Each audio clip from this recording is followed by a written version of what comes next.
Last December, I started breaking down the final series in competitive Halo 5, an 8-0 between Tox and Reciprocity. Now, I had planned to cover every single game in the series, but unfortunately, I only got around to 2 of them before leaving you guys hanging on the rest. So I'd like to come back to it, but specifically for the last game, Coliseum Flag, a 3-0 on the side of Tox. Now, Reciprocity 7 losses in at this point. I can't imagine they're in the best mental state coming into this, but Tox closing this game out in just over 5 minutes. How did they do it? Let's break it down. Tox kicks things off with an explosive start, landing the first cap in just under a minute. But before I press play, there's a couple things I want you to notice. How quickly Tox is able to take advantage of crucial flagpole opportunities, as well as how they make adjustments to their positioning on the fly that have a positive impact on their results. All right, starting things off with the man here, Snakebite. He's been so strong throughout this entire Grand Finals, throughout this entire tournament, and they're going to be looking to make quick work of the guys on Reciprocity. Pistola pops back out there and gets the first kill. Frosty trades it out.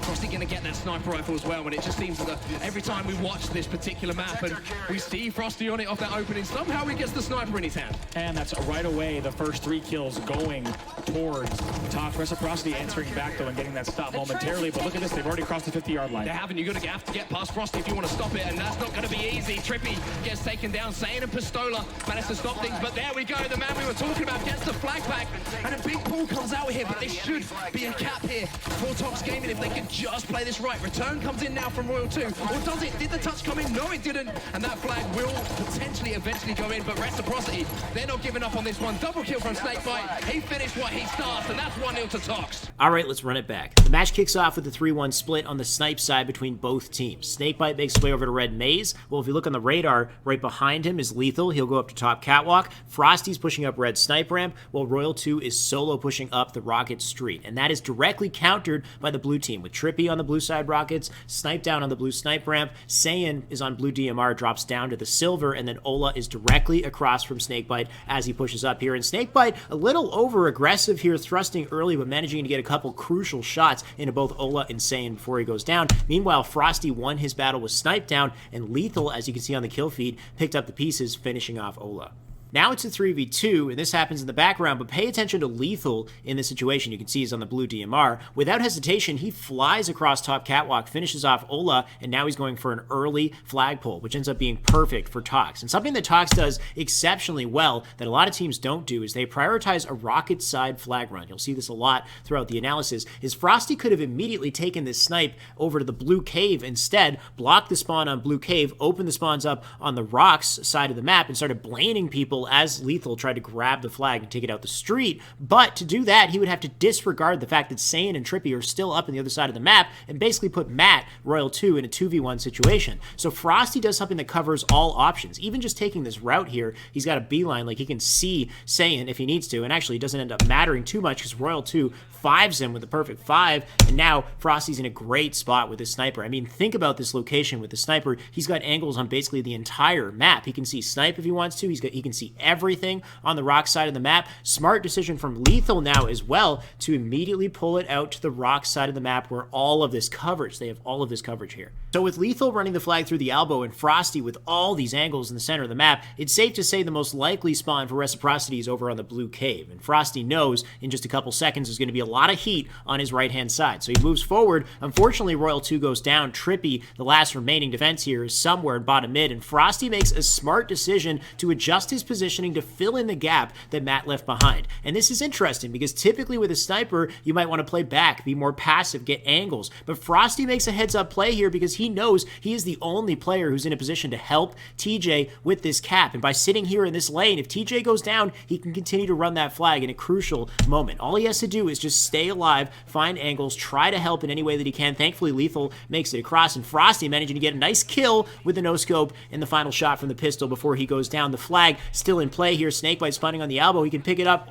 Ola does the best he can do in this situation, honestly. Like, Ola, he spawned up on snipe side. He flew through to grab the flag. You can see Matt's in the street, and Snakebite's right here. He's got teammates on the elbow, I'm sure, as he knows, so he jumps, thrusts forward, tosses the flag. His best bet is to toss the flag as far to the elbow as he can so that his teammates can pick up the pieces, but look where the flag lands. This is ridiculous. I have never seen the flag land in that spot, and by the way, guys, if you don't know, you can stand on this spot in the map right here with a precise crouch jump, spring jump, or you stabilize. You can stand on that, and you can clamber it as well. And I don't think Royal 2 knows that. So he's just stabilizing here, trying to return the flag. He can clamber up and return it, but regardless, this ends up working out well. You can see a blue team player in just a second. He tries to grab the flag. I think it's Saiyan is trying to grab the flag because the wall's in the way. He cannot pick it up. So that is just a horrible, unfortunate situation. If it went like a centimeter further, it would have landed in the elbow. Blue team might have had an opportunity to stop it, but regardless, the great plays from Tox really sealed the deal here. They'll return the flag, and the first cap is on the board. They're not giving up on this one. Double kill from Snakebite. He finished what he starts, and that's 1-0 to Tox. Cool, calm, and collected there from Tox on that return. It's unfortunate for Ola. You saw him really trying to get that flag tossed out towards red corner, towards Rockets, but it actually stayed right there on a ledge where Tox was able to get the return without showing face outside of their base. Just look how effectively Tox has already split their resources in this situation, especially Lethal, who flew across Rockets, and he's already on that blue elbow. Any opportunity that Tox has to put a player on that elbow, they will put a player there. It is so crucial. You got an angle for constant pressure into blue base. You've got easily available escape options, and your teammates can fire shots across the map to help you if you need it. Meanwhile, you got Frosty in the street, you've got Royal 2 on the red snipe ramp, and you've got Snakebite, who was on top catwalk, and he fell. He's going to make his way back up there. Just taking advantage of all the crucial lanes in the map at the same time as they push up and apply pressure. To the elbow area of that wreck base. Saiyan now picking up kills of his own. The defensive kills, the kills in his own base. You want to be picking up kills halfway up the map in your opponent's base. Frosty now picks up one, finishes the kill on Saiyan, finds two onto Trippy.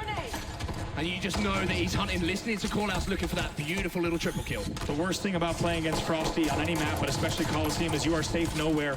Even when you think you're fighting a 1v1 battle towards your rocket corner, Frosty has his eye on you. Frosty's on a tear right now. 2 crucial kills on the silver and the elbow, finishing off Ola as he flew by in this last kill on Snipe Down. Was smart, having the presence of mind to re-challenge in an awkward situation where Snipe Down might not be ready for it. Instead of prioritizing staying alive, which a lot of players might do, always try to have awareness of the situation at hand. Sometimes it makes sense to immediately challenge back out, especially in a situation like this where Frosty was aware of the fact that Royal 2 was here with him, stealing the aggro the moment he tried to run away, and Snipe Down was not sure who to target in that situation. You can tell he's trying to shoot Frosty. He's also got Matt shooting at him at the same time. On top of that, this last shot is just nuts. Like, honestly, playing it back in 25% speed, guys, he shot him. It looked like he shot him through the wall.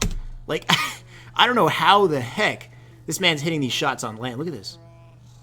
What the heck was that shot? Either way, Frosty's just killing it right now. But he does go down, and the perspective switches over to Saiyan. And watch Saiyan here as he tries to stay alive on the blue DMR. There's a note I want to make about how he navigates the map and how the lanes he chooses complements his teammates' movements. This is something that's so important. Ola right now is on the red maze. Instead of going red maze and doubling up with Ola, he's going to go up to Snipe in a position that complements Ola. Eric, Snipe Down, has beat him down the Snipe ramp. So he's not going to go down Snipe anymore. He immediately changes his mind, and he's going to go through DMR. Every movement that he makes complements his teammates and puts him in a position where he can pick up those angles and get those kills that he needs to. Now, this is a bit of a difficult situation. There is a player in red, but the rockets are up. The flag's been tossed out to red oven, so he decides he wants to stay here and put himself in a position where he can help Ola get the rockets if a player goes up that red rocket street. But one player is thinking one step ahead of him, and that's Frosty. Watch this. Ola dies. How does Ola die? Frosty kills him from bottom mid, and that is so intelligent by Frosty. Another thing to pay attention to in this game, when you die, try to pay attention to what's happening in the game at that time. If you look at the kill feed and notice that your team is down in slays, then that means that the enemy team probably has high ground. They probably have great positions to apply pressure onto your base. So try to predict those things and plan your movement strategically. That's exactly what Frosty did. He made a prediction that the enemy was in position to get rockets. Maybe they're on red DMR. They're in great spots, wherever it is. So instead of flying up red rocket street, he decided to go the sneaky route down to bottom mid and get an angle behind Ola to take him out. Now he's going for a flank play behind the enemy team, and that is so intelligent from Frosty, and that's how Saiyan gets pinched here and taken down.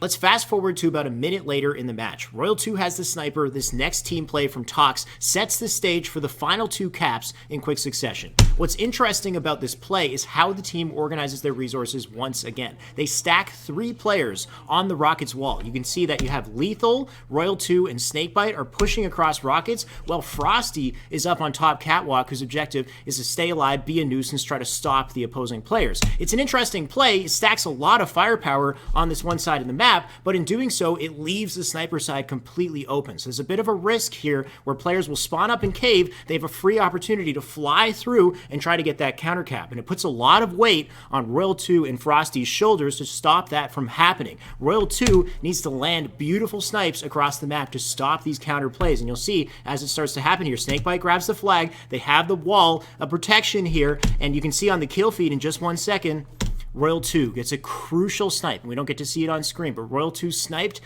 down who tried to pull the opposing team's flag, and now it's gone down in the red snipe street. And Ola, caught in a bad situation here, Snakebite is going to run that flag across Rockets with the protection from Matt. He's got the chauffeur here as he's trying to stay alive and just hold this area down with the sniper. Royal 2 makes an amazing play following this that we'll see in just a second. They have to dive on the flag to try to get the re here. Snakebite gets 1 kill. Trippy going to be challenging him. Pistola picks up the kill, and that's going to be Rek managing to get that flag away. However, Royal 2 still in position to maybe put some pressure on that flag himself.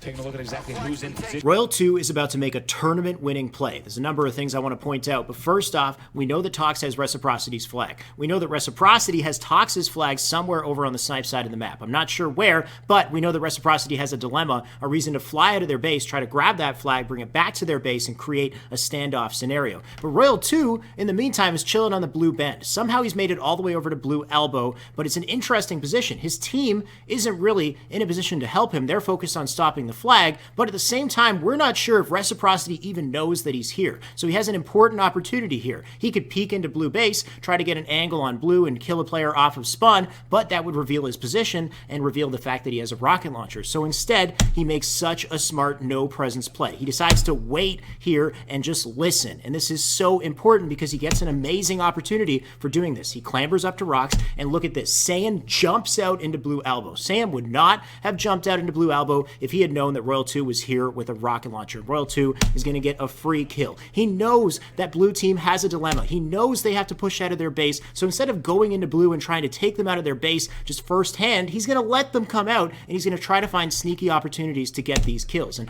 as he pushes up here in the window, he thinks about whether or not he wants to wrap around, decides he's going to come back out, he's going to be patient. He goes up to top catwalk, notices a player, he'll drop down and watch the patient no presence play once again. Somebody called out, he's on blue maze. Saiyan pushes forward, tries to toss a nade. He notices that Saiyan doesn't see him there, so he decides to hold off on pulling the trigger. He goes for a backsmack, finishes off the second player, and this is a crucial double because now he can get the flag, and now it gives an opportunity for his team to not only get a cap, but because of the slays, Snakebite once again. I told you guys, if you have an opportunity to go for that blue elbow, you go for that blue elbow. Snakebite immediately off of spawn in the earliest available opportunity. He flew across the map, and that timing is so perfect because now he's running the flag, and he knows to run the flag through the window as well. Just look at this setup here as Royal 2 is returning the flag. You can see it. Royal 2 returned the flag on the cave. He's blocking the cave spawn. PJ's grabbing the flag. He's blocking blue base spawn. The most likely spawn is blue elbow. It makes sense for him to run it through the street in a situation that complements the location of his teammates, which is so smart. And Lethal knows the most likely spawn as well, so Lethal is already prepping his reticle to apply pressure to the players that spawn up in blue elbow. It's just, this is how you seal the deal right here. And the discipline on the run too. How do you do a run through the window? Always be disciplined in how you make these runs happen. Like PJ, he tosses the flag out to a set location right here, and then he sprints slide jump thrust to cross this gap, and he messes it up a little bit, clambers back up, he'll toss the flag up in the air out into the open, waits for his thrust to come back, sprint, slide jump thrust, you can grab the flag out of the air. All of this is discipline. It's such a smart, calculated way to get the flag over to the enemy base, and at this point, Reciprocity is just flailing. Like, what can they do about this final flag cap? TJ will teabag his way into the pedestal, and that'll close the game and the series for Tox. Tox Gaming, oh, who else would it be? Your Atlanta champions of Halo 5 for the final time, a dynasty. Nothing else can be said. So I didn't break down the whole series, but at least I came back for the last match, and hopefully you guys enjoyed that. Feel free to drop a like and let me know in the comments what you thought. Special thanks to Callus as well, who watched this with me, gave me some macro level insights for the analysis. I put his Twitter in the description. You can check him out as well. And one more announcement before we get going, the Joda Pro Halo series, where I analyze your viewer submissions. Thank you guys so much for submitting tons of clips already. I don't even know where to start with some of this. I want to break it all down, and I was thinking I could do the long YouTube videos, but I also want to try to do this live on twitch.tv because it's a more casual style. So let's do the first one today at 7 p.m. Eastern. The submitter is Gas HCS. He's at an Onyx level, and he's also playing Coliseum CTF. So even more Coliseum analysis today. Join me, twitch.tv/theshyway at 7 p.m. Eastern. We'll be breaking it down. I'll do it for free. I'm not going to ask for any money for this, but I would appreciate any donations that you guys have that's equivalent to, I guess, the value that you believe you receive from the analysis videos that I give. So any of that would be wholeheartedly appreciated, guys. I'll put it right towards the channel and growing the channel and just making this bigger and better and trying to do this for a living, which is the ultimate goal. So anyway, guys, thank you so much for tuning in today, and I'll see you soon.